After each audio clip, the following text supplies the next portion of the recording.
Well, don't worry, because we can edit this too, right? So, g'day, Darryl.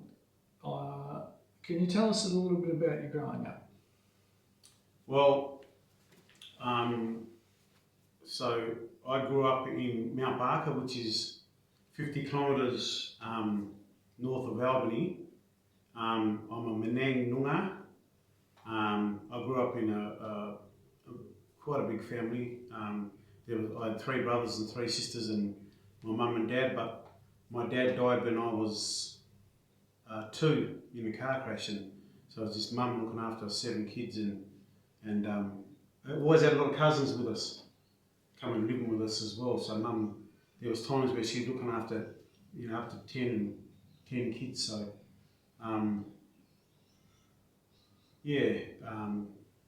growing up in Mount Barker was difficult, being a Noongar, being black. School was really difficult. It was most days you go to school and you're called Bong or Abba or nigger, and you never got invited to birthday parties. The kids would walk into and hand out all the invitations, and none of the Noongar kids. I definitely never got one. But it was challenging, and also, but there were a lot of happy times. When you got with family as well. Going out hunting, and we done things that were done more not around in the town, but out in the bush. Yeah. And I like playing sport. I love playing football in winter, and every second or third year I'd go and have a game of cricket. Yeah. Play 1 year and then miss a couple of years and then get back into it. Yeah. So, you ended up in prison. How did that happen? Like, what led you to that? Well, by the late 70s, my mum realised that living in Perth, a move to Perth would be the best thing for us for education. So we moved from Perth up to Perth. We left Mount Barker and moved up to Perth in the late 70s, and we moved to a place called Condola, and there was like a sort of large population of Noongars living there at the time as well.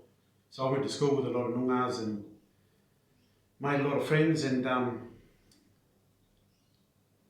those friends that I made back when I was 8, 9, 10 years old, as I got older, into my late teens, those were the friends that I got in with, and we got up to mischief. We were stealing cars, and then we just started drinking. I started drinking. Then it was burglaries and doing robberies, and eventually I started smoking marijuana, dope, and then I progressed onto meth, the ice, and that was just one huge big mess. Just ruined my life. But the way I was carrying on, like the drugs, it was expensive, and you needed to do crime to pay for your drugs, and you didn't really care who you stole off or where you stole from. You're just really brave. That led me to being caught and ended up in prison. And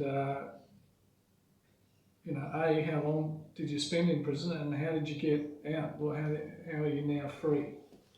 So when I at my lowest point, I was a full-on drug addict and drinking all the time, and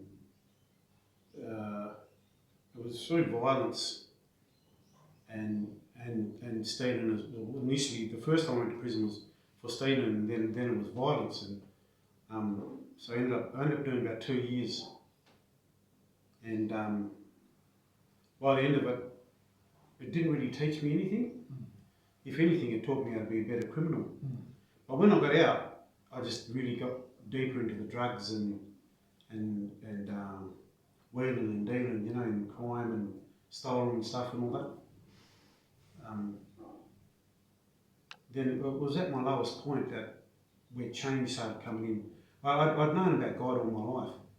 My mum was a Christian, and you know, like as a young fellow, I'd gone to Sunday school and gone to church, but I'd walked away from God for the best part of 30 years. And I was absolutely at my lowest. I was cooked off the drugs, had nothing, and I was at my mum's, and I remember getting up to ask my mum a question, and she was asleep, but her door was ajar about so far, and I could see my mum, and she looked so peaceful, and I thought, that's the peace I want. And then I just felt this voice telling me, go to that new church. So near where I was living, there's this new church that started up, and I really felt God telling me to go to that church. And that's where I went. My initial reasoning for going to church was I'll just go to church for 2 or 3 weeks and then I'll get back on the drugs and stuff. But God had other plans for me, and He set me free from drug addiction, from the alcohol addiction, from the crime. And the church He took me to, actually I knew this lady. She was only she would have been 17 or 18 at the time. She used to come and take all the Noongar kids and do like afternoon programs with us, you know. And when God took me to this church, that lady was there. She didn't remember me, but I reminded her, and she remembered me then. I was one of those kids that you used to help, you know.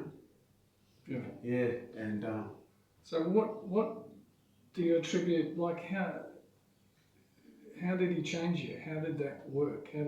What was it that about Him and coming to the church that made you go, that's it, I'm going to give it all up? Well, I knew that God's way was opposite to the way that I was living. You know, God's way is living right, you know, not doing stealing and, you know, being an honest person. And that's what He done. He transformed me. You know, it was a spiritual thing. And us Aboriginal fellas, you know, we're really spiritual. I don't know an Aboriginal person who isn't spiritual. Even from a kid, I knew about spirits and stuff.